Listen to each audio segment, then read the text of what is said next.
جو میرے اہل بیت میں سے ہوگا اور اس کا نام میرا ہی نام ہوگا، یعنی میرا جو نام ہے اس کا وہی نام ہوگا، اور جب تک وہ عرب پر حکومت نہ کر لے، حکمرانی نہ کر لے، دنیا ختم نہیں ہوگی۔ اور اللہ کے رسول نے فرمایا یلی رجل من اہل بیتی، ایک تو عرب پر حکمرانی کرے گا، عرب کے بعد یلی رجل من اہل بیتی، اس شخص کی حکمرانی عرب کے بعد پوری دنیا پر ہوگی۔ شکیل بن حنیف کون سے علاقے کا حاکم ہے؟ کہیں اس کی حکومت ہے، کہیں اس کی حکمرانی ہے، اور یہ کمبخت اگر کہیں پر اپنی حکمرانی کا دعویٰ کر دے، ایریے کا حاکم میں یہاں کا وہ، میں وہاں کا وہ، تو حکومت اٹھا کر کے جیل میں نہیں ڈال دیں گے اس کو؟ اور سنو، ابو داؤد شریف جلد نمبر 2 صفحہ نمبر 588، نبی پاک علیہ الصلوۃ والسلام نے فرمایا یواطئ اسمہ اسمی واسم ابیہ اسم ابی یملأ الارض قسطا وعدلا کما ملئت ظلما وجورا، مہدی کا نام میرے نام کے موافق ہوگا، یعنی جس طرح سے میرا نام محمد ہے، جو مہدی آئیں گے ان کا نام بھی محمد ہوگا۔ وَيُوَاطِعُ اسْمَ أَبِي اسم ابی، اس کے باپ کا نام میرے باپ کے نام کی طرح سے ہوگا، یعنی میرے ابا کا نام عبداللہ ہے، حضرت مہدی کے ابا کا نام بھی عبداللہ ہوگا، اور وہ دنیا میں عدل و انصاف قائم کریں گے جیسا کہ اس سے پہلے دنیا ظلم سے بھر چکی ہوگی۔ حضور نے صاف فرما دیا مہدی کا نام میرے نام کی طرح ہوگا، حضور کا نام محمد، حضرت مہدی کا نام بھی محمد ہوگا، اور اس کا نام تو شکیل بن حنیف ہے، کہاں سے جوڑ کھا رہا؟ شکیل نام ہے اس کا، شکیل۔ اور آپ نے فرمایا مہدی کے والد کا نام وہی ہوگا جو میرے والد کا نام ہے، حضور کے والد کا نام عبداللہ، حضرت مہدی کے والد کا نام بھی عبداللہ، اور اس کا نام تو، اس کے والد کا نام تو حنیف ہے، تو کون سا جوڑ ہے؟ اسی طرح آپ نے فرمایا حضرت علی رضی اللہ تعالیٰ عنہ قال علی ونظر الى ابنه الحسن قال ان ابنی هذا سید كما سماه النبي صلی اللہ علیہ وسلم وسيخرج من صلبه رجل يسمى باسم نبيكم صلی اللہ علیہ وسلم۔ یہ روایت بھی ابو داؤد کی ہے، جلد نمبر 2 پیج نمبر 589۔ حضرت علی رضی اللہ تعالیٰ عنہ نے اپنے بیٹے حضرت حسن کو دیکھ کر فرمایا کہ میرا یہ بیٹا سید ہے جیسا کہ نبی صلی اللہ علیہ وسلم نے ان کا نام رکھا ہے، اور پھر حضرت علی نے فرمایا میرے اس بیٹے کی نسل میں سے ایک آدمی پیدا ہوگا جس کا وہی نام ہوگا جو رسول اللہ صلی اللہ علیہ وسلم کا نام ہے، جو رسول اللہ صلی اللہ علیہ وسلم کا نام ہے۔ مراد اس سے حضرت مہدی کے بارے میں یہ ہے۔ تو حضرت مہدی یہ حضرت فاطمہ رضی اللہ تعالیٰ عنہ کی اولاد سے ہوں گے، حضرت حسن کے نسب سے ہوں گے، اور پیدا ہوں گے مدینہ میں، جیسا کہ احادیث میں واضح کر دیا گیا ہوگا۔ حضرت فاطمہ کی اولاد میں سے ہوں گے، حضرت حسن رضی اللہ تعالیٰ عنہ کے نسب سے ہوں گے، اور پیدا کہاں ہوں گے؟ مدینہ میں۔ اور شکیل پیدا ہوا دربھنگا بہار میں، اور آپ نے فرمایا وہ سید ہوگا، اور شکیل یہ خان ہے، وہ سید خاندان سے ہوں گے، شکیل یہ خان ہے، پیدا ہوں گے مدینہ کے اندر، اور یہ پیدا ہوا یہاں۔ مہدی ہونے کا کبھی دعویٰ نہیں کریں گے، بلکہ یہ حج کے ارادے سے مدینہ سے مکہ تشریف لے جائیں گے، اس سال بہت زیادہ ظلم و ستم ہوگا، آپس میں جھگڑا ہوگا، اختلاف ہوگا، خوریزی بہت زیادہ ہوگی مکے کے اندر، اور یہ وہ سال ہوگا جب پوری دنیا سے بڑے بڑے اللہ والے وہ سب کے سب مکۃ المکرمہ میں جمع ہوں گے، ایک اللہ والے کے دوسرے اللہ والے سے ملاقات ہوگی، کوئی کسی سے بات چیت نہیں کریں گے، ہر ایک کا مقصد یہ ہوگا کہ حضرت مہدی مل جائے اور حضرت مہدی کے سامنے قوم و ملت کے حالات رکھے جائیں، ان کے ہاتھ پر بیعت کی جائے اور ان سے کہا جائے کہ اب آپ جو ہے، اب آپ امت کے امیر بن کر اب باغ ڈور سنبھالیے، امت کی رہنمائی کیجیے۔ ایک اللہ والے دوسرے اللہ والے سے، وہاں پر ایک کی ملاقات دوسرے سے ہوگی، دھیرے دھیرے بات چیت ہوگی، ایک اللہ والے دوسرے اللہ والے سے پوچھیں گے آپ یہاں پر آئے ہیں کیا مقصد ہے، تو جلدی بات چیت نہیں ہوگی، پھر دھیرے دھیرے تھوڑا سا جب مانوس ہوں گے ایک دوسرے سے، پھر دھیرے دھیرے بات چیت ہوگی کہ حضرت مہدی کی تلاش میں نکلے ہیں، تو دوسرے اللہ والے کہیں گے کہ میں بھی حضرت مہدی کی تلاش میں نکلا ہوں۔ اس طرح سے اللہ والے جمع ہوں گے، طواف کر رہے ہوں گے، خانہ کعبہ کے دروازے اور مقام ابراہیم کے درمیان، جو لوگ حج عمرہ کو گئے معلوم ہے، خانہ کعبہ کے دروازے اور مقام ابراہیم کے درمیان اللہ والے ڈھونڈتے ڈھونڈتے حضرت مہدی علیہ السلام کو پہچان لیں گے ان کی علامتوں سے، اور حضرت مہدی سے کہیں گے کہ آپ مہدی ہیں، وہ انکار کریں گے، کہیں گے کہ نہیں میں مہدی نہیں ہوں، کہیں گے نہیں آپ ہی مہدی ہیں، اور آپ ہم کو اپنے ہاتھوں پر بیعت کر لیجئے، امت کے برے حالات ہیں، امت بڑے برے حالات سے گزر رہی ہے، ظلم و ستم کا دور ہے، امت کی رہنمائی کیجئے، اب آپ قیادت سنبھالیے۔ حضرت مہدی انکار کریں گے کہ نہیں، یہاں تک کہ بعض جگہوں پر آتا ہے وہ اللہ والے یہ کہیں گے اگر آپ نے اپنے ہاتھوں پر ہم کو بیعت نہیں کیا، امت کے بڑے خراب حالات ہیں، تو ہم آپ کو شہید کر دیں گے۔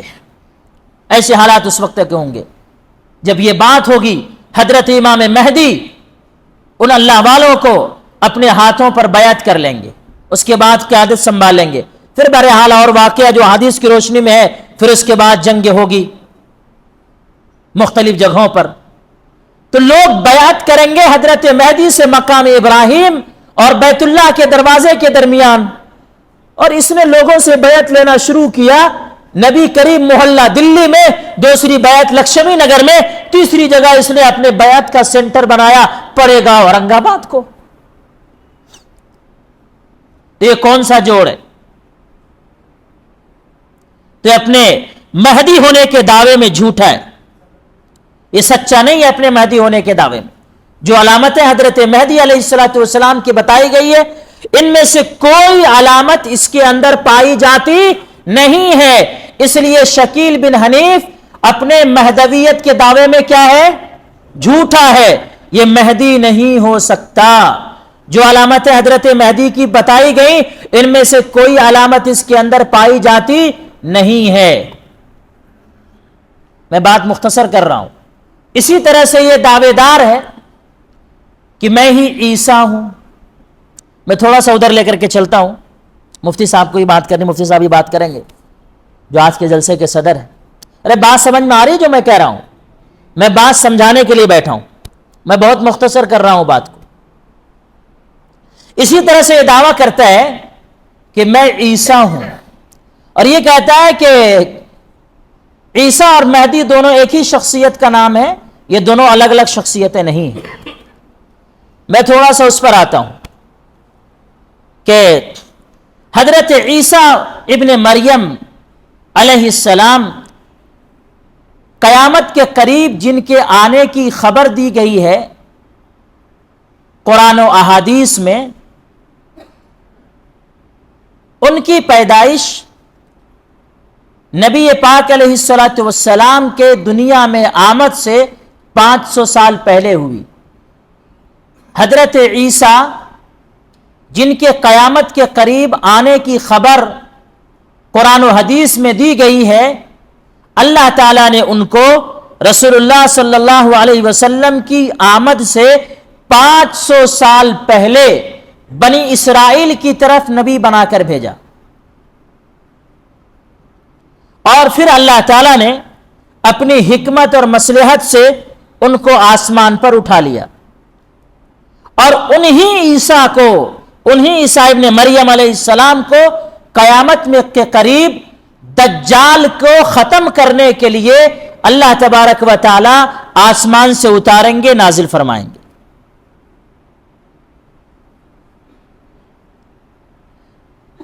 یہ جو کہتا ہے شکیل بن حنیف کہ حضرت عیسیٰ علیہ السلام آسمان سے اتریں گے نہیں بلکہ پیدا ہوں گے، تو میں پیدا ہو گیا ہوں، میں عیسیٰ ہوں۔ اور وہ یہ کہتا ہے کہ صحائح ستہ یعنی حدیث کی جو 6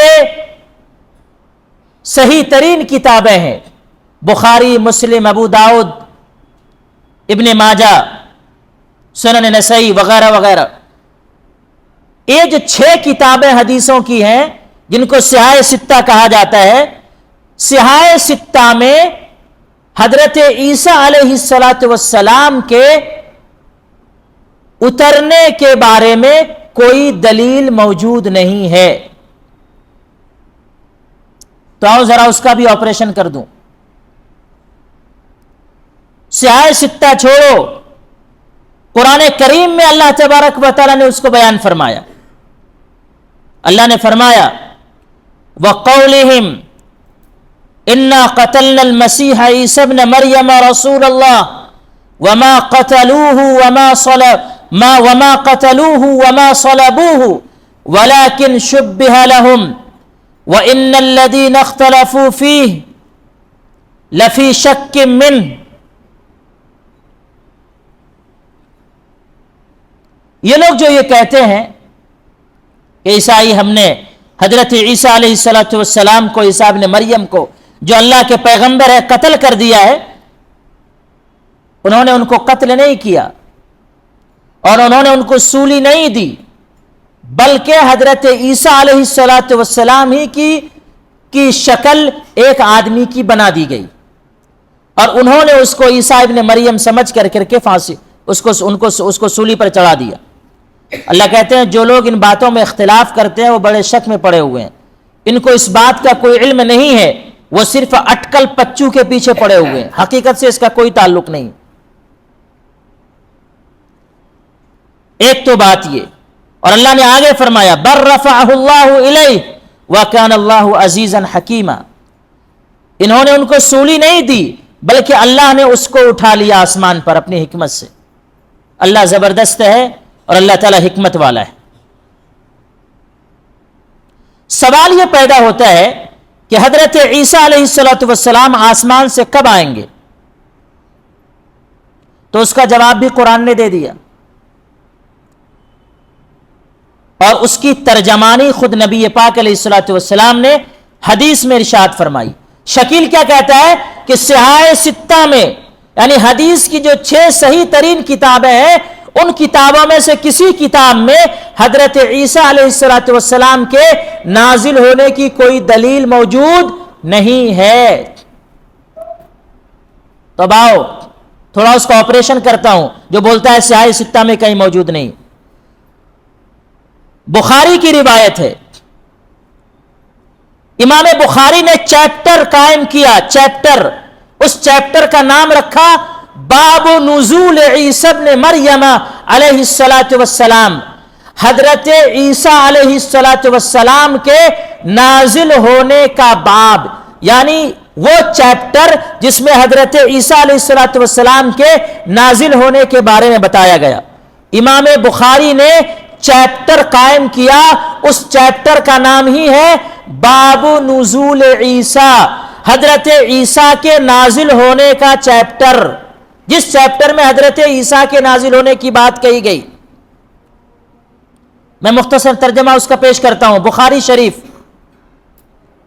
باب نزول عیسی ابن مریم، حدیث نمبر 3332 بخاری شریف میں رسول اللہ صلی اللہ علیہ وسلم نے اس حدیث میں قسم کھا کر ارشاد فرمایا، قسم ہے اس ذات کی جس کے قبضے میں میری جان ہے کہ تم میں عیسیٰ ابن مریم علیہ السلام انصاف کرنے والے حاکم بن کر ضرور بالضرور نازل ہوں گے، اتریں گے، صلیب کو توڑیں گے جو سولی کا نشان ہے، خنزیر کو قتل کریں گے، ٹیکس اور جزیے کو بند کریں گے، اور لوگوں میں اس قدر مال تقسیم کریں گے کہ لینے والا کوئی نہیں رہے گا۔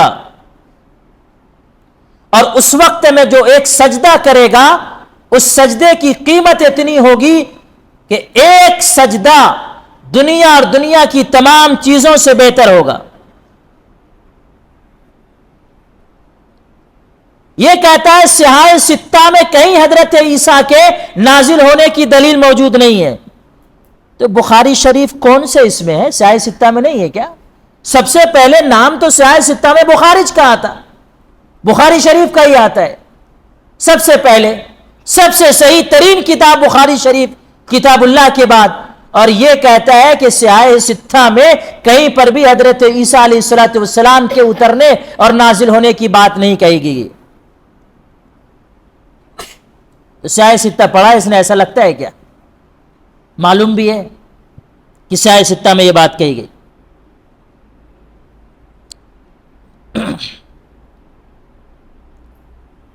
اور اس کے جو راوی ہیں اس حدیث کے، وہ صحابی رسول حضرت ابو ہریرہ رضی اللہ تعالیٰ عنہ، اور حضرت ابو ہریرہ رضی اللہ تعالیٰ عنہ فرماتے ہیں کہ اگر تم ان باتوں کو اللہ کی کتاب میں دیکھنا چاہتے ہو تو دیکھ لو، وَإِن مِّنْ أَهْلِ الْكِتَابِ لَيُؤْمِنَنَّ بِهِ قَبْلَ مَوْتِهِ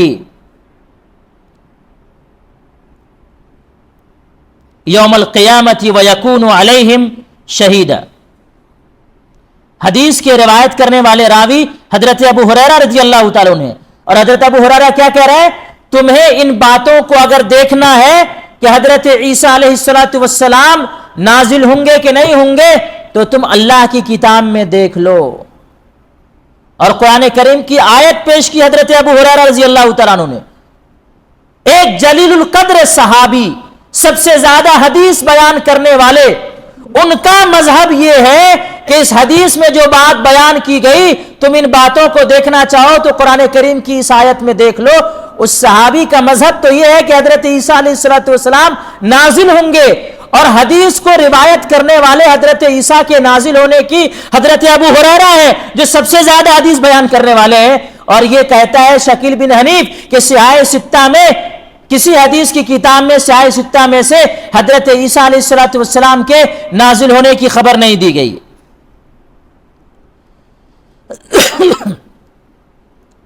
اور اسی طرح سے حضرت عیسیٰ علیہ السلام کے بارے میں جو اور بھی باتیں حدیث کے اندر بیان کی گئی ہیں، وہ جو یہ کہتا ہے کہ حضرت عیسیٰ علیہ السلام پیدا ہوں گے، حضرت عیسیٰ علیہ السلام نازل نہیں ہوں گے۔ تو تفسیر ابن جریر جلد نمبر 3 صفحہ نمبر 368 پر ایک روایت ہے، قال رسول اللہ صلی اللہ علیہ وسلم لليہود ان عیسیٰ لم یمت وانہ لراجع الیکم قبل یوم القیامہ۔ تفسیر ابن جریر جلد نمبر 3 صفحہ نمبر 338۔ نبی صلی اللہ علیہ وسلم نے یہودیوں سے کہا، یہودیوں سنو، ان عیسیٰ لم یمت، حضرت عیسیٰ علیہ السلام کی وفات نہیں ہوئی ہے، وَإِنَّهُ رَاجِعٌ إِلَيْكُمْ قَبْلَ يَوْمِ الْقِيَامَةِ، بلکہ حضرت عیسیٰ قیامت سے پہلے تمہارے پاس لوٹ کر آئیں گے۔ حضور نے کیا فرمایا؟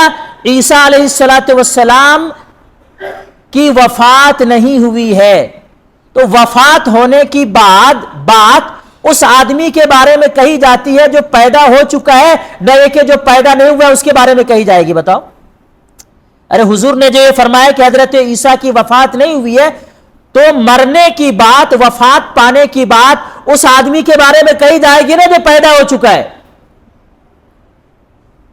تو آپ کا یہ کہنا کہ حضرت عیسیٰ وفات نہیں ہوئی ہے، اس کا مطلب یہ ہے کہ حضرت عیسیٰ پیدا ہو چکے ہیں۔ وَإِنَّهُ لَرَاجِعٌ إِلَيْكُمْ قَبْلَ يَوْمِ الْقِيَامَةِ، اور حضرت عیسیٰ لوٹ کر تمہارے پاس قیامت سے قریب آئیں گے. تو لوٹ کر ایک مرتبہ جو آ چکا وہی لوٹ کر آئیں گا نا، کہ جو پیدا نہیں ہوا اس کے بارے میں کہتے کیا کہ وہ لوٹ کر آنے والا ہے. شکیل کیا کہتا؟ حضرت عیسیٰ کے پیدا ہونے سے مراد، حضرت عیسیٰ کے نازل ہونے کی جو بات کہی گئی ہے، نازل ہونے سے مراد ان کا نازل ہونا نہیں بلکہ پیدا ہونا ہے، اور یہ حدیث اس کے خلاف ہے، یہ اس کے منہ پر تماچا ہے. جو شکیل کہہ رہا ہے کہ حضرت عیسیٰ علیہ السلام کے نازل ہونے سے مراد ان کا پیدا ہونا ہے، بلکہ حضرت عیسیٰ کی پیدائش ہو چکی. حضور نے فرمایا ان کی ابھی وفات نہیں ہوئی، اس کا مطلب پیدا ہو چکے. اور قرآن نے بتلا دیا وفات نہیں ہوئے تو کیا ہوا؟ قرآن نے بتلا دیا بر رفعہ اللہ، اللہ تعالیٰ نے ان کو آسمان پر اٹھا لیا. انہ کان عزیزا حکیما، اللہ زبردست قدرت والا ہے، بڑا حکمت والا ہے. اللہ نے ان کو آسمان پر اٹھا لیا، قیامت کے قریب وہ واپس لوٹ کر کے آئیں گے. اسی طرح سے آپ علیہ الصلوۃ والسلام نے فرمایا، حضرت عبداللہ ابن عباس رضی اللہ تعالیٰ عنہ کی روایت ہے، قال ابن عباس رضی اللہ تعالیٰ عنہ قال رسول اللہ صلی اللہ علیہ وسلم فعند ذلك ينزل اخی عیسی ابن مریم من السماء. کنز العمال کی روایت ہے، جلد نمبر 14 صفحہ نمبر 619 حدیث نمبر 39726. حضرت عبداللہ ابن عباس کی روایت کنز العمال کی، نبی کریم صلی اللہ علیہ وسلم نے فرمایا. اس روایت میں پیچھے دجال کی شرارت کا ذکر ہے. دجال کی شرارت کا ذکر کرنے کے بعد نبی پاک علیہ الصلوۃ والسلام نے فرمایا، حضرت عبداللہ ابن عباس فرماتے ہیں حضور نے فرمایا کہ اس وقت میرے بھائی عیسیٰ ابن مریم آسمان سے اتریں گے. کنز العمال کی روایت والیوم نمبر 14 صفحہ نمبر 619 حدیث نمبر 39726. حضور نے فرمایا جب دجال یہ شرارت مچائے گا، تباہی مچائے گا، شرارتیں کرے گا، تو اس وقت حضرت عیسیٰ علیہ السلام ینزل اخی عیسیٰ ابن مریم من السماء، میرے بھائی عیسیٰ ابن مریم آسمان سے اتریں گے. ایک اور روایت قال رسول اللہ صلی اللہ علیہ وسلم کیف انتم اذا نزل ابن عیسی ابن مریم اذا نزل ابن مریم من السماء فیکم و امامکم منکم. امام بیہقی نے یہ روایت ذکر کی ہے کہ اس وقت تمہارا کیا حال ہوگا جب حضرت عیسیٰ ابن مریم تم میں سے حضرت عیسیٰ ابن مریم آسمان سے تمہارے درمیان اتریں گے، نازل ہوں گے، اس وقت تمہاری کیا حالت ہوگی. لہذا شکیل کا یہ کہنا کہ حضرت عیسیٰ علیہ السلام کہ نزول سے مراد حضرت عیسیٰ کا پیدا ہونا ہے، آسمان سے اترنا نہیں ہے، یہ روایت ہے، اس کے خلاف معلوم ہوتا ہے کہ شکیل بن حنیف اپنے اس دعوے میں جھوٹا ہے. حضرت عیسیٰ کے نزول سے مراد حضرت عیسیٰ کا نزول ہی ہے، حضرت عیسیٰ نازل ہوں گے آسمان سے، پیدا نہیں ہوں گے.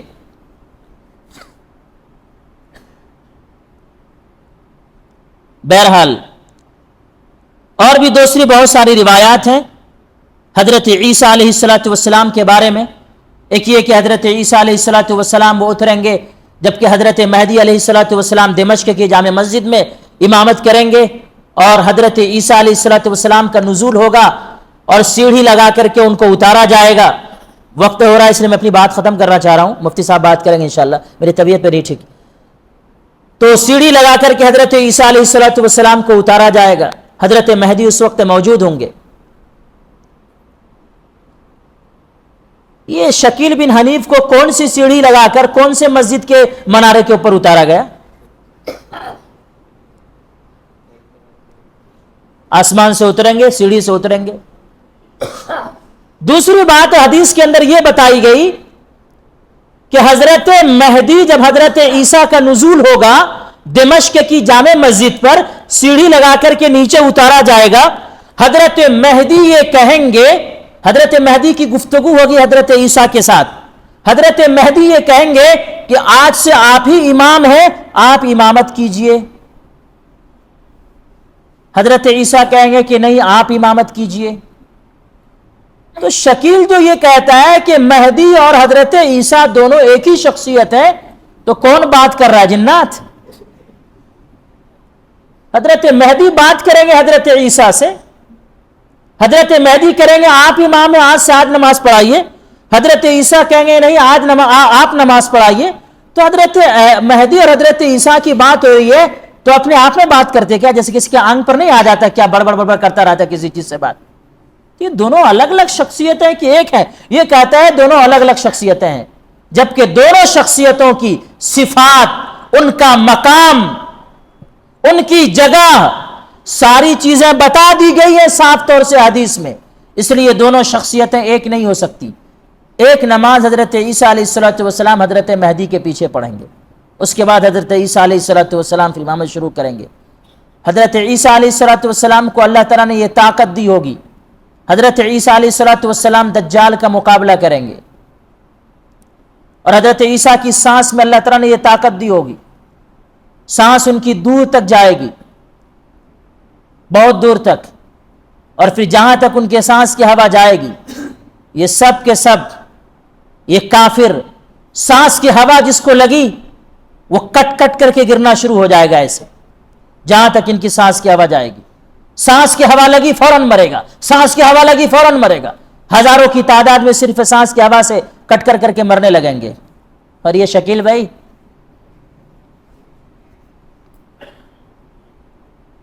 اور باب لط پر جو اسرائیل میں ایک جگہ ہے جہاں اسرائیل کا سب سے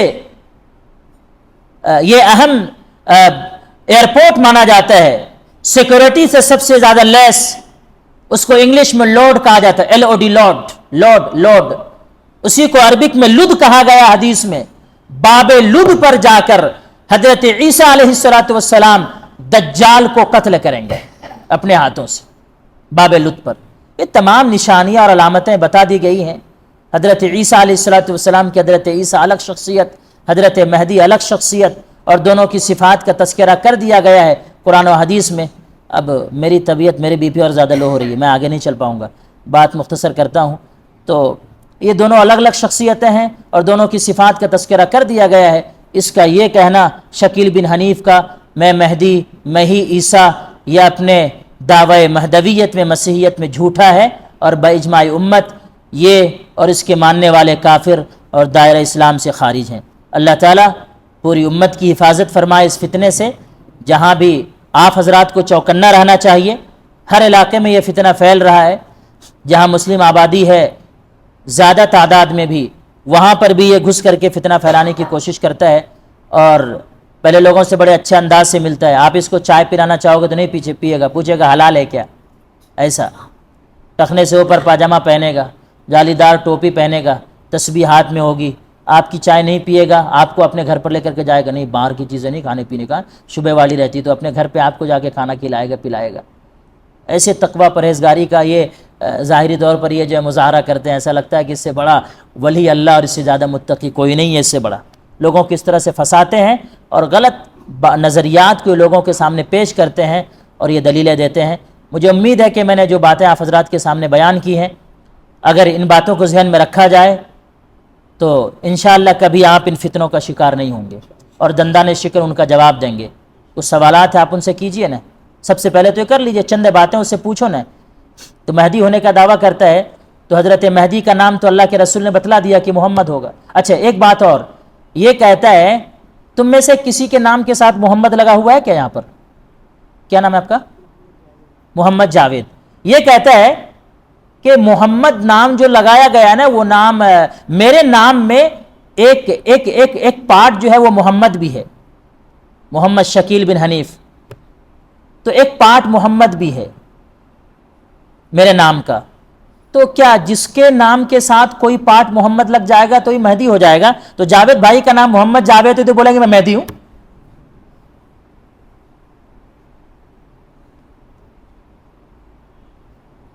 تو اس سے پوچھو سب سے پہلے کہ تیرا نام تو شکیل ہے، حضرت مہدی کے بارے میں کہا گیا کہ ان کا نام حدیث میں ہے، صحیح حدیث میں ان کا نام محمد ہوگا، تیرے باپ کا نام ہے حنیف، ٹھیک ہے، اگر تو کہتا ہے کہ بس میرے نام میں ایک پارٹ محمد ہے، شکیل ایسے ہی لگا دیا گیا ہے، تو حضرت امام مہدی کے والد کا نام ہوگا عبداللہ، تیرے والد کا نام ہے حنیف، تو سب سے پہلے اپنے باپ کا انکار کر۔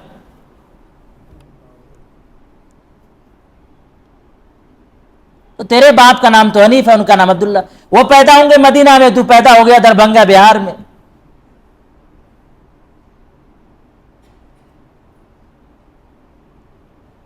لوگ ان کے ہاتھوں پر بیعت کریں گے مقام ابراہیم اور بیت اللہ کے دروازے کے درمیان، تو نے چال بازی کر کے لوگوں سے بیعت شروع کی، محلہ نبی کریم دلی، اس کے بعد لکشمی نگر، اس کے بعد پڑے گا اورنگ آباد میں۔ حضرت مہدی کبھی دعویٰ نہیں کریں گے صحیح حدیث کی روشنی میں، اور تو 1991 سے اپنے مہدی ہونے کا دعویٰ کرتا ہوا چلا آ رہا ہے۔ تو یہ آسان کچھ سوالات ہیں، آپ ان سے کرو نا جب اس طرح کی کوئی بات یہ کرتا ہے تو۔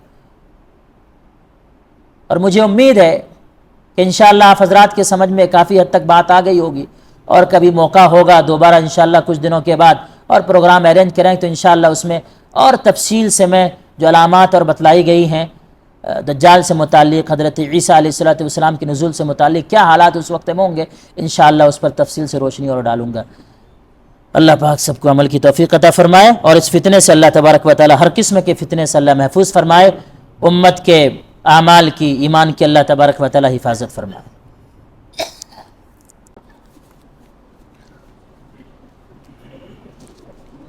الحمد لله نحمده ونستعينه ونستغفره ونؤمن به ونتوكل عليه ونعوذ بالله من شرور أنفسنا ومن سيئات أعمالنا من يهد الله فلا مضل له ومن يضلل فلا هادي له ونشهد أن لا إله إلا الله وحده لا شريك له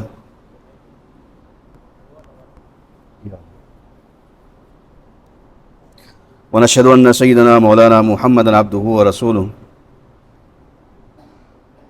اعوذ باللہ من الشیطان الرجیم بسم اللہ الرحمن الرحیم اليوم اکملت لکم دینکم واتممت علیکم نعمتی ورضیت لکم الاسلام دینا۔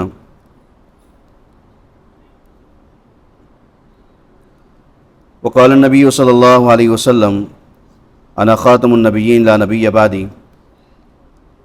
وقال سیکون بعدی 30 دجالون کذابون کلهم یزعم انہ نبی او کما قال علیہ الصلاۃ والسلام۔ صدق اللہ ورسولہ النبی الکریم ونحن علی ذلک من الشاہدین والشاکرین والحمد للہ رب العالمین۔ اللہم صلی علی سیدنا محمد وعلی آل سیدنا محمد وبارک وسلم۔ رب اشرح لی صدری ویسر لی امری واحلل عقدۃ من لسانی لیفقہوا قولی۔ میرے محترم بزرگ دوستوں، ماشاءاللہ مولانا نے گھنٹہ سوا گھنٹہ تفصیل سے ہمارے سامنے شکیلیت کا جو فتنہ اس وقت میں پورے ملک میں، خاص طور سے ہمارے پونہ شہر میں پنپ رہا ہے، بڑھ رہا ہے، بہت ہی تفصیل کے ساتھ میں ساری باتیں واضح کر دی۔ اب کوئی مزید بات کرنے کی ضرورت محسوس نہیں کرتا، لیکن 2-3 باتیں ہیں اس کا سمجھنا اور اس کا تذکرہ کرنا میں سمجھتا ہوں کہ ضروری ہے۔ ایک تو یہ ہے دین کامل و مکمل ہو چکا ہے، جو آیت مبارکہ آپ کے سامنے پڑھی گئی ہے۔ قرآن مجید میں اللہ تبارک و تعالیٰ فرماتے ہیں الیوم اکملت لکم دینکم، اے مسلمانوں آج ہم نے تمہارا دین تمہارے لیے کامل و مکمل کر دی۔ واتممت علیکم نعمتی، اور تم پر ہماری ساری نعمتیں مکمل کر دی۔ ورضیت لکم الاسلام دینا، اور قیامت تک کے لیے مذہب اسلام کو تمہارے لیے پسندیدہ مذہب قرار دی۔ اس سے یہ پتہ چلتا ہے، ہمارا آپ جانتے ہیں کہ بارہ سنتے ہیں کہ یہ آیت جب نازل ہوئی، ایک یہودی نے سیدنا عمر فاروق رضی اللہ عنہ سے پوچھا، بات کہی تھی کہ یہ آیت اگر ہم یہودیوں پر نازل ہوتی تو ہم اس کو کیا کرتے، عید کا دن بنا لیتے۔ اور عمر فاروق رضی اللہ عنہ نے فرمایا کہ میں اچھی طریقے سے جانتا ہوں کہ یہ آیت کب نازل ہوئی، کس دن نازل ہوئی اور کس مقام پر نازل ہوئی۔ آپ نے فرمایا کہ یہ آیت جو ہے جمعے کے دن اور مقام عرفہ میں، عرفہ کے دن جو اللہ تبارک و تعالیٰ نے نازل فرمایا، یعنی اس آیت کو اتارنے کے لیے، اس کو نازل کرنے کے لیے بھی اللہ تبارک و تعالیٰ نے دن اور مقام کا بھی انتخاب فرمایا، آپ علیہ الصلوۃ والسلام۔ چونکہ اس آیت میں ایک بڑی بشارت تھی، ایک بڑا پیغام تھا، ایک بڑا میسج تھا کہ دین کامل و مکمل ہو چکا ہے، اب کسی اور نبی کی یا کسی اور شخص کے آنے کی ضرورت نہیں، اور یہ ہمارا آپ کا عقیدہ ہے کہ دین جو ہے جناب محمد مصطفیٰ صلی اللہ علیہ وسلم پر مکمل ہو چکا ہے، کامل اور مکمل ہو چکا ہے، اور اب کسی اور نبی کے آنے کی ضرورت نہیں ہے۔ جو حدیث آپ کے سامنے پڑھی گئی ہے، انا خاتم النبیین لا نبی بعدی، کہ میں نبیوں کے سلسلے کو ختم کرنے والا ہوں، میرے بعد کوئی نبی نہیں آئے گا۔ قرآن احادیث میں علماء نے قریباً 100 آیتیں اور 200 سے زیادہ احادیث اس پر موجود ہے کہ آپ علیہ الصلوۃ والسلام پر سلسلہ نبوت ختم ہو چکا۔ جو سلسلہ سیدنا آدم علیہ الصلوۃ والسلام سے چلا اور جناب محمد مصطفیٰ صلی اللہ علیہ وسلم پر آ کر رک گیا، اس درمیان میں کم و بیش سوالات انبیاء علیہ الصلوۃ والسلام اس دنیا میں تشریف لائے، ہر نبی نے اپنے دور میں ہدایت کو عام و تام کیا، لیکن یہ سلسلہ آ کر جناب محمد مصطفیٰ صلی اللہ علیہ وسلم پر ختم ہو گیا۔ اب کوئی نبی آئے گا نہیں۔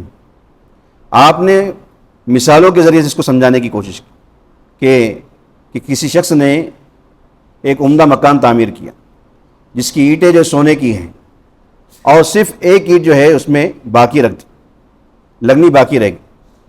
لوگ جو ہے اس مکان کے ارد گرد گھومتے ہیں، دیکھتے ہیں اور کہتے ہیں کہ کیا ہی عمدہ مکان، کیا اچھا ہوتا کہ یہ ایک اینٹ بھی جو یہاں پر رکھ دی جاتی۔ آپ نے فرمایا وہ جو مکان ہے وہ انبیاء علیہ الصلوۃ والسلام ہے، اس کی جو اینٹیں ہیں وہ انبیاء علیہ الصلوۃ والسلام ہیں، اور وہ ایک اینٹ کی جگہ جو خالی رہ گئی تھی وہ میں ہوں، جو رکھ دی گئی ہے، اب کسی اور مزید اینٹ کی رکھنے کی یا لگانے کی گنجائش باقی نہیں رہی۔ اب اگر کوئی آدمی، جیسے مسجد مکمل ہو گئی ہے، اس میں کوئی اینٹ لگانا چاہے تو کیا یہ لگا سکتا ہے؟ اس کو جو ایکسٹرا رکھنا پڑے گا۔ اب وہ خوشنما نظر نہیں آئے گی، وہ بدنما نظر آئے گی۔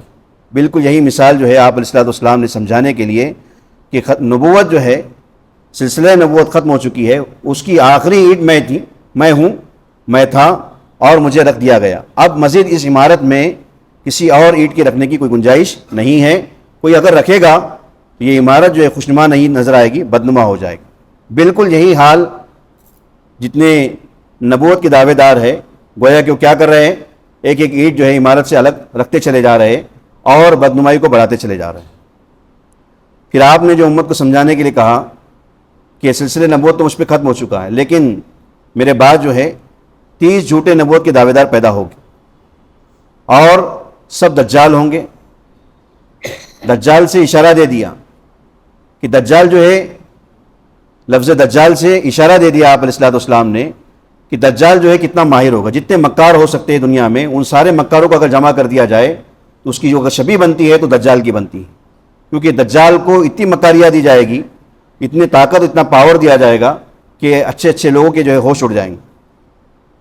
تو جتنے نبوت کے دعوے دار ہوتے ہیں وہ ایسی مکاریاں کرتے ہیں۔ قرآن حدیث کے اندر مولانا نے بتایا، ملحد کہتے ہیں کہ قرآن حدیث کے مطالب کو، جو مطلب اس کا مفہوم جو ہے اللہ اس کے رسول نے، صحابہ نے، تابعین نے، تبع تابعین نے بتایا ہے، اس سے ہٹ کر کوئی نیا مطلب بتانا جو قابل قبول نہیں۔ یہ جو لوگ جتنے آئیں گے یہ سب کیا کریں گے، اسی طریقے کے دعوے کریں گے، اور جب دعوے پر ان کو دلیل مانگی جائے گی تو یہی قرآن حدیث کو پڑھ کر ہمارے سامنے پیش کریں گے۔ یہ دجال ہوں گے، جھوٹے ہوں گے، کیونکہ ان کا جو مطلب یہ بتا رہے ہیں یہ نہ صحابہ سے ثابت، نہ نبی علیہ الصلوۃ والسلام سے ثابت، نہ صحابہ سے ثابت، نہ تابعین سے ثابت، نہ تبع تابعین سے ثابت۔ یہ نئی بات لے کر آئیں، باتیں احادیث تو وہی ہوگی لیکن مطلب اپنا پیش کریں گے۔ اس کو سمجھنے کی ضرورت ہے۔ ایک اور بات سمجھنے کی ضرورت ہے کہ یہ 30 جھوٹے دعوے دار جو امت کے اندر آئے ہیں، ان کو دروازہ کس نے فراہم کیا، چور دروازہ کس نے دیا ان کو، اور کیسے دیا ان کو چور دروازہ دیا ہے شیعہ حضرات۔ اس کو سمجھیے، یہ جو سلسلے امام ہے، 12 امام جو کہے جاتے ہیں، ان کو چور دروازہ جو ہے، یہ جتنے آئے مسلم کذاب سے لے کر اس کے بعد جو ہے ہمارے ملک قادیانی اور موجودہ حالات میں شکیل بن حنیف وغیرہ، ان سب کو دعویٰ اور دلیل اور اس پر مسالہ جو دیا ہے وہ شیعوں نے دیا ہے۔ کیسے دیا ہے آپ دیکھیں گے، جناب محمد مصطفیٰ صلی اللہ علیہ وسلم کی زندگی میں، سیدنا ابوبکر صدیق رضی اللہ عنہ کی زندگی میں، سیدنا عمر فاروق رضی اللہ عنہ کی زندگی میں کوئی نظریاتی اختلاف نہیں، ساری امت ایک عقیدے پر، اور سب کے اندر ایمانی قوت اس تیزی کے ساتھ میں تھی کہ گویا کہ پوری دنیا فتح ہو رہی ہے۔ اب یہود جو ہے، جو ہمیشہ سے مسلمانوں کے سب سے زیادہ دشمن رہے، پکے دشمن، ہر وقت جو ہے دشمنی نبھانے والے، انہیں یہ چیز ہضم نہیں ہو پا رہی، کیسے جو ہے اسلام کی رفتار کو روکا جائے۔ ہم نے سنا بارہ سیدنا عمر فاروق رضی اللہ عنہ کو اس قدر جو فتوحات نصیب کی اللہ تبارک و تعالیٰ نے کہ آدھی دنیا پر 15 لاکھ مربع سے زیادہ جو ہے حکومت قائم تھی۔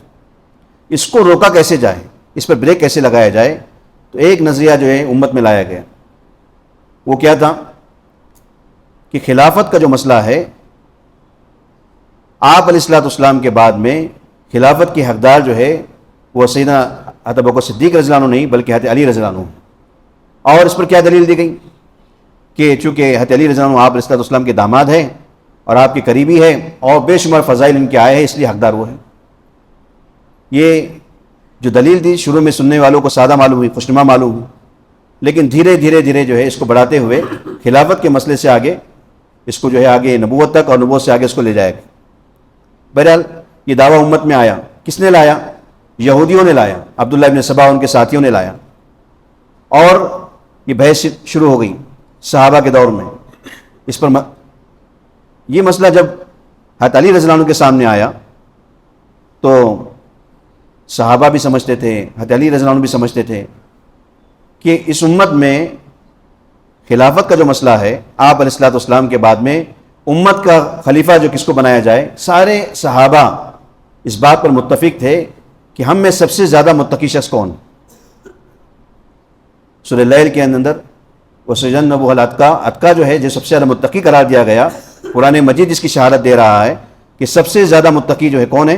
حضرت ابوبکر صدیق رضی اللہ عنہ۔ اور ثانی اثنین اذ ہما فی الغار کہ لا تحزن ان اللہ معنا، قرآن مجید میں جو کہا گیا کہ وہ دو جو غار میں تھے اور جو کہہ رہے تھے اللہ کے رسول کی گھبراؤ نہیں، اللہ ہمارے ساتھ میں ہے، ساری امت کا اتفاق ہے۔ اس سے مراد کون ہے؟ سیدنا حضرت ابوبکر صدیق رضی اللہ عنہ۔ کوئی کسی کی صحابی کا انکار کر دے وہ کافر و فاسق ہوگا، لیکن حضرت ابوبکر صدیق رضی اللہ عنہ کی صحابیت کا انکار کر دے وہ کافر ہوگا، کیونکہ قرآن مجید سے ثابت ہے صحابیت۔ تو حضرت علی رضی اللہ عنہ کے سامنے جب معاملہ پیش آیا تو آپ نے خود بڑھ چڑھ کر جو ہے اس کا جو ہے کیا کیا؟ کلا کما کیا، اس کی نفی کی کہ ایسا نہیں ہو سکتا ہے۔ یہ کیوں کیا گیا؟ یہ نظریہ کیوں لایا گیا؟ اسلامی فتویٰ جو تیزی سے ہو رہی تھی اور اسلام جو تیزی سے پھیل رہا تھا، اس پر کیسے بریک لگایا جائے، مسلمانوں کو آپس میں کیسے کھانا جنگی میں لگایا جائے اور یہ آپس میں ایک دوسرے کے دست گربا ہو جائے، ایک دوسرے سے لڑنے لگ جائے، تاکہ جو ان کی جو فکریں ہے اسلام کے بڑھانے کی اور آگے لے جانے کی، یہ جو ہے رک کر رہ جائے اور آپس میں یہ الجھ کے رہ جائے۔ حضرت علی رضی اللہ عنہ کوفہ کی ممبر بیٹھے تھے، تشریف فرماتے، کسی نے آپ سے پوچھا کہ آپ لوگوں نے کیسے خلافت جو ہے ابوبکر صدیق رضی اللہ عنہ کو سپرد کر دی؟ حضرت علی رضی اللہ عنہ نے کہا کہ ہم کیوں نہ جو خلافت آپ کے سپرد کریں، آپ علیہ الصلوۃ والسلام ابھی جو بیماری میں ہے، مرض وفات میں ہے، اور آپ نے اس امت کے اعمال میں سب سے بہترین عمل نماز کا جو امام کس کو بنایا؟ حضرت علی رضی اللہ عنہ کو بنایا، حضرت ابوبکر صدیق رضی اللہ عنہ کو بنایا۔ جب آپ علیہ الصلوۃ والسلام نے ہماری دین کے معاملے میں حضرت ابوبکر صدیق رضی اللہ عنہ کو ہمارا امیر بنایا، تو کیوں نہ ہم دنیا کے معاملے میں آپ کو امیر بنائیں۔ بہرحال صحابہ اجمعین نے حضرت ابوبکر صدیق رضی اللہ عنہ نے بڑی طاقت کے ساتھ میں اس فتنہ کی کلا کما کی، اس کو ختم کیا۔ لیکن یہ سلسلہ بڑھا، ایک سے بعد جو گمراہی آتی ہے تو ایک کے بعد دوسری، دوسری کے بعد تیسری، چوتھی، اور پھر انہی شیعہ حضرات نے مسئلہ امامت سے بڑھ کر آگے مسئلہ امامت کو لایا، مسئلہ خلافت سے آگے مسئلہ امامت کو لایا۔ یہ مسئلہ امامت کیا ہے؟ یہ جو 12 امام سنتے ہیں، یہ مسئلہ امامت یہ ہے کہ آپ علیہ الصلوۃ والسلام کے بعد جو ہے ائمہ کا سلسلہ شروع کیا گیا۔ یہ ائمہ کون ہوتے ہیں؟ امام جو ہے انہوں نے اماموں کو وہ درجہ دیا جو ہمارے نزدیک نبی کا بھی نہیں ہے، نبی سے بڑھ کر ان کو درجہ دیا گیا ائمہ معصومین کو، جو 12 امام، کہ ان کی جو حیثیت ہے وہ حیثیت یہ ہے کہ یہ قرآن مجید کے حلال احکامات کو حرام کر سکتے ہیں، حلال احکامات کو حرام کر سکتے ہیں، جبکہ نبی ہمارے نزدیک چاہے وہ سید الانبیاء جناب محمد مصطفیٰ صلی اللہ علیہ وسلم ہوں، ان کو بھی یہ حق نہیں ہے کہ قرآن مجید کے احکامات کو تبدیل کر دیں، جو احکامات اللہ تعالیٰ کی طرف سے۔ انہوں نے کہا کہ نہیں، اماموں کا درجہ جو ہے یہ ہے کہ وہ صاحب شریعت جو چاہے فیصلہ کر دے، حلال کو حرام کر دے، حرام کو حلال کر دے، جو چاہے ان کو کر دے۔ اور یہ چور دروازہ کھولا گیا. ائمہ کا سلسلہ لا کر یہ بولتے امام ہیں لیکن ہے یہ ان کے نزدیک انبیاء علیہ السلام، جس کے پر ساری امت کا اتفاق ہے کہ آپ کے بعد کوئی نبی نہیں آئے گا. یہ ائمہ کو لا کر یہ بتانا چاہتے ہیں کہ 12 نبی اور اس کے بعد انبیاء کا سلسلہ جاری رہے گا. جو آدمی یہ عقیدہ رکھتا ہے کہ دین کامل و مکمل ہو چکا ہے، کیا وہ تھوڑی دیر کے لیے اس کو برداشت کر سکتا ہے؟ کیا آپ علیہ السلام کے بعد میں کوئی ایسا شخص آ سکتا ہے کہ جو قرآن مقدس آپ علیہ السلام پر 23 سال تک نازل ہوا، کیا کسی کے لیے جائز و حلال ہے کہ وہ قرآن مجید کے حلال کو حرام کر دے، حرام کو حلال کر دے؟ بالکل گنجائش نہیں.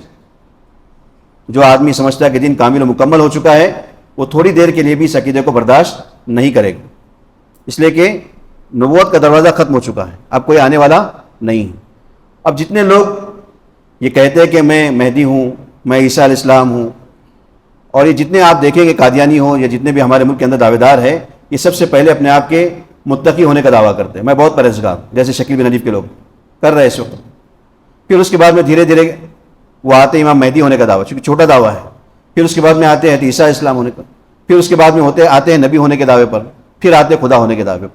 کیونکہ گمراہی کبھی ٹھہرتی نہیں ہے، وہ بڑھتی ہی چلی جاتی. آپ کے اس ملک میں قادیانی جو پیدا ہوں، وہ انہوں نے بھی یہی سے شروع کیا، میں مہدی ہوں. پھر انہوں نے کہا کہ میں جو کیا ہوں، عیسیٰ علیہ السلام ہوں. پھر کہا کہ میں کیا ہوں، نعوذ باللہ میں محمد ہوں. پھر خدائی کا دعویٰ کیا، سارے دعوے کر دیے. یہ کہنا چاہتے ہیں کہ یہ عقیدہ ختم نبوت جو ہے، اس کو عام کرنے کی ضرورت ہے کہ آپ علیہ السلام کے بعد کوئی نبی نہیں آئے گا. اس پر قرآن مجید کی 100 سے زائد آیتیں، 200 سے زیادہ احادیث موجود ہے. جو شخص یہ سمجھتا ہے کہ آپ کے بعد میں کوئی نبی آئے گا، وہ جو ہے مومن ہو نہیں سکتا. باقی ساری چیزوں پر اس کا ایمان ہو، قرآن کی ساری آیتوں پر اس کا ایمان ہو، ساری احادیث پر اس کا ایمان ہو، لیکن اگر یہ عقیدہ رکھتا ہے کہ کوئی نبی ہو سکتا ہے یا آپ کے بعد کوئی نبی آ سکتا ہے، یہ شخص کامل، یہ شخص ایمان والا ہو نہیں سکتا ہے، یہ کافر و مرتد ہے. اس لیے کہ انبیاء علیہ السلام کا دروازہ بند کر دیا گیا. آپ نے فرمایا انا خاتم النبیین لا نبی بعد، میں نبیوں کے سلسلے کو ختم کرنے والا ہوں، میرے بعد کوئی نبی نہیں آئے گا. باقی اب جو تفصیلات ہے کہ جو شخص کہتا ہے کہ میں امام مہدی ہوں، تو اللہ تبارک و تعالیٰ کا ضابطہ ہے. اللہ نے اس امت پر بڑا احسان کیا ہے کہ ہر چیز کو واضح کر کے رکھ دیا، کھول کے رکھ دیا ہے، آئینے کی طرح. کہ بالکل اپنا جیسے آدمی اپنا آئینہ دیکھتا ہے اور اپنی جو ہے کیا کرتا ہے، شبیہ کو درست کرتا ہے، بالکل اللہ تبارک و تعالیٰ نے امام مہدی کے عیسیٰ علیہ السلام کے احوال کو ایسے واضح کر دیا ہے کہ کوئی آدمی سمجھنا چاہے کہ یہ شخص جو دعویٰ کر رہا ہے کہ میں امام مہدی ہوں یا میں عیسیٰ ہوں، تو اس کو پڑھ لے اور ان دلائل پر اس کو پرکھ لے تو سمجھ میں آ جائے گا کہ سچا ہے یا جھوٹا ہے. ساری تفصیلات. بہرحال اللہ تبارک و تعالیٰ جو ہے بات طویل کرنا نہیں ہے، بس اتنا آج کی مجلس سے ہم سمجھ جائیں کہ ایک بات جو ہے عقیدہ ختم نبوت اس امت کا کیسا عقیدہ رہا ہے، متفق علیہ عقیدہ رہا ہے. ہر زمانے میں صحابہ، تابعین اور تبع تابعین اور اس کے بعد سے لے کر آج تک امت نے کبھی بھی اس عقیدے پر کسی طریقے کی نکتہ چینی یا کسی طریقے جو اس سے اختلاف یا اس میں جو شک و شبہ برداشت نہیں کیا ہے. آپ جانتے ہیں، ایک بات بتا کے اپنی بات ختم کرتا ہوں کہ پوری غزوات آپ دیکھ لیں، جنگیں دیکھ لیں، اس میں جو شہید ہونے والے صحابہ کی تعداد آپ کو 250 سے 300 نہیں ملے گی، 250 سے 300 سے زیادہ آپ کو نہیں ملے گی. لیکن جنگ یمامہ جو ہے، جو مسلمہ کذاب کے خلاف لڑی گئی، اس میں 1200 صحابہ شہید کیے گئے. اور ایسے صحابہ شہید ہوئے جو حافظ قرآن تھے، بڑے عالم دین تھے. کیوں جو صحابہ نے قربانی پیش کی؟ اتنی بڑی تعداد صحابہ کی کیوں شہید ہوئی؟ اس لیے کہ وہ سمجھ رہے تھے کہ اس فتنے کو اگر یہاں پر ختم نہیں کیا گیا، اور یہ جو فتنہ ہے یہ کوئی معمولی فتنہ نہیں ہے، بلکہ امت اگر اس عقیدے پر آ گئی تو ایمان پر باقی نہیں رہے گی. صحابہ نے کیا کیا؟ بڑی تعداد، پوری جنگوں میں 250-300 سے زیادہ صحابہ شہید ہیں، لیکن صرف جنگ یمامہ میں 1200 سے زیادہ صحابہ شہید. وہ بھی کون سے صحابہ ہیں؟ جو حافظ قرآن ہیں، بڑے قرآن مجید کے جاننے والے ہیں. وہ سمجھ چکے تھے کہ یہ وہ فتنہ ہے کہ اگر امت میں چلا گیا تو یہ مسلمانوں امت سے اسلام اور ایمان کو ختم کر دے گا. تو یہ ایسا عقیدہ ہے، یہ ایسی محنت ہے، یہ ایسا دعویٰ ہے کہ مسلمان کسی صورت میں، چاہے حالات کیسے ہو، ملک کی حالات کیسے ہو، سیاسی حالات کیسے ہو، امت کا یہ فرض بنتا ہے کہ کسی بھی صورت میں اس عقیدے پر کسی قسم کا شک و شبہ اور کسی آدمی کی طرف سے اس پر شک و شبہ کیا جائے تو اس کو ہرگز بھی برداشت نہ کریں، اور پوری طاقت و صلاحیت لگا کر، پوری قوت کے ساتھ میں اس کا کیا کریں؟ دفاع کریں. یہ جتنے شکیلی ہے، قادیانی ہے، مرزا انجینئر ہے، یہ سارے کے سارے یہ جو ہے غور شاہی ہے، یہ سارے کے ساروں کا آپ جو ہے مقصد دیکھیں گے، یہ صرف اور صرف ہم اور آپ کے عقیدوں کے دشمن ہیں، عقیدے کے دشمن ہیں۔ جو امت کے عقائد 1400 سال سے متفق علیہ چلتے آئے ہیں، یہ اس کے خلاف محنت کر رہے ہیں۔ ان کی ساری محنت یہ ہے کہ مسلمانوں کو خانہ جنگی میں لگا دیا جائے، ان کو آپس میں دست و گربا لگا دیا جائے، ایک دوسرے کی جو ہے کیا کریں، گریبان کو پکڑے، آپس میں الجھ کے رہے، اور اسلام کی جو اسپرٹ ہے، جو طاقت ہے پھیلنے کی، جو قوت ہے، اس کو روک دیا جائے۔ یہ 1400 سال سے چلتی آئی۔ لیکن والذی ارسل رسولہ بالہدیٰ، وہ ذات جس نے اپنے رسول کو کیا کیا، ہدایت کے ساتھ بھیجا ہے، کیوں؟ لیظہرہ علی الدین کلہ، تاکہ تمام دینوں پر غالب آ جائے۔ یہ دین اللہ تبارک و تعالیٰ کا وعدہ ہے، سارے دینوں پر غالب آ کر رہے گا اور غالب ہو رہا ہے۔ کوئی طاقت، کوئی فتنہ، کوئی اندرونی طاقت، کوئی باہر کی طاقت، کوئی طاقت اس کو روک نہیں سکتی ہے۔ بات میں آئی کہ نہیں؟ اللہ تعالیٰ کا وعدہ ہے، یہ غالب آ کر رہے گا اور غالب ہو کر رہے گا۔ یہ الگ بات ہے کہ اللہ تعالیٰ جو ہے اسباب کے طور پر ہمارا آپ کو استعمال کر لے، یہ ہماری خوش نصیبی ہے۔ اور جو آدمی بدبخت ہوگا، جہنمی ہوگا، وہ جو ہے اس کے خلاف کام کرے۔ اللہ تبارک و تعالیٰ جو ہے ہم کو نیک وقتوں میں بنائے، ان لوگوں میں شامل کرے جو اسلام اور اسلام کو طاقت دینے والے قوموں میں کیا ہے، شریک ہو، ان کاموں سے بچائے جو اسلام دشمن طاقتیں کر رہی ہے اور اسلام دشمن کر رہے ہیں۔ اللہ تبارک و تعالیٰ جو ہے ہم سب کو جو ہے عقیدہ ختم نبوت کو سمجھائے اور ان فتنوں سے آگاہ فرمائے، ان فتنوں کے شر سے ہماری حفاظت فرمائے، ہماری نسلوں کی، آنے والی نسلوں کی جو ہے سارے کی جو ہے ان کے ایمان عقائد کی حفاظت فرمائے۔ دعا کر لیجیے۔ دعا کر لیں۔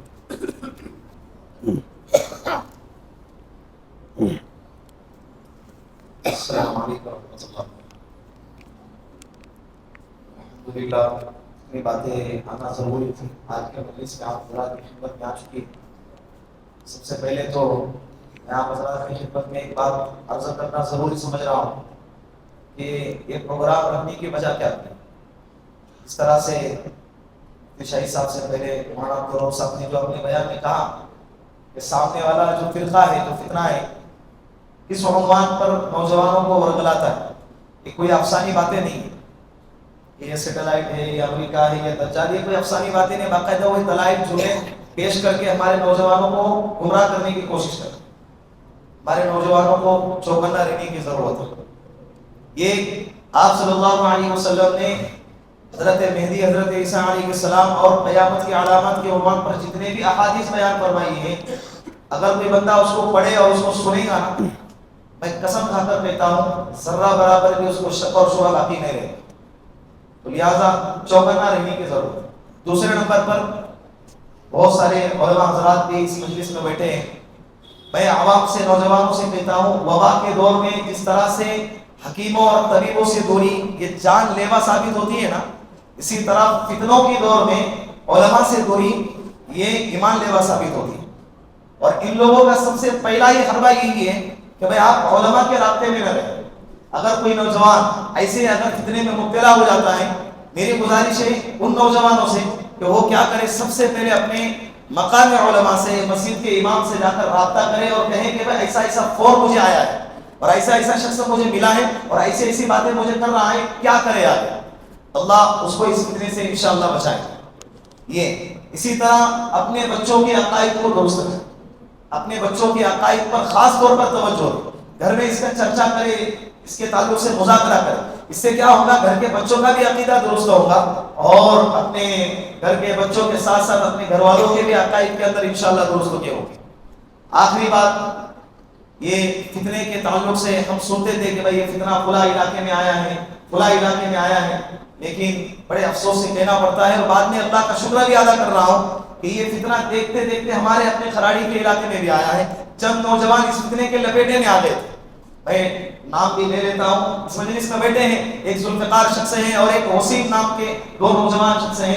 یہ کافی حد تک اس فتنے کے اندر مبتلا ہو چکے تھے، وہ نظریات سے متاثر ہو چکے تھے، باقاعدہ وہ اللہ کی طرف سے ان پر کرم کا معاملہ نہ ہوتا تو وہ اس فتنے کے اندر مکمل طور پر مبتلا ہو جاتا۔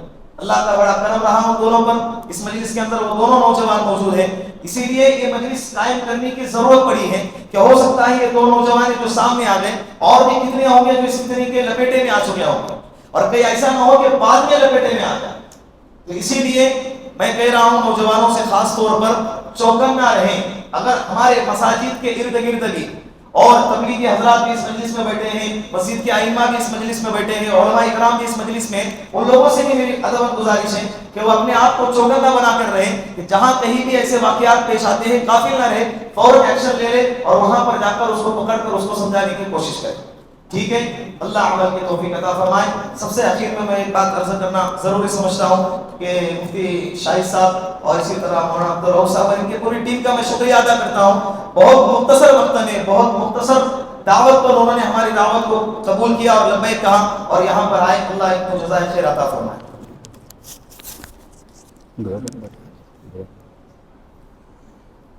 جتنے بھی علماء کرام حفاظ کرام ہیں دعا کے بعد جمع ہوتا ہے.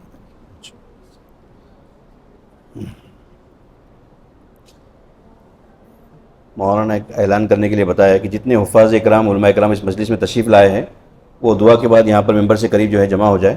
انشاءاللہ تھوڑی سی جو ہے آپس میں جو ہے تبادلہ خیال ہوگا. درود شریف پڑھ لیں.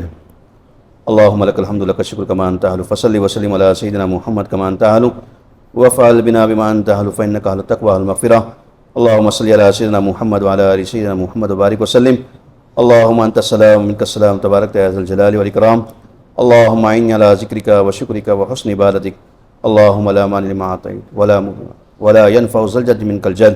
اللہم انی اسألک الہدی والتقی والعفاف والغنی. اللہم اکفنی بحلالک عن حرامک واغننی بفضلک عمن سواک.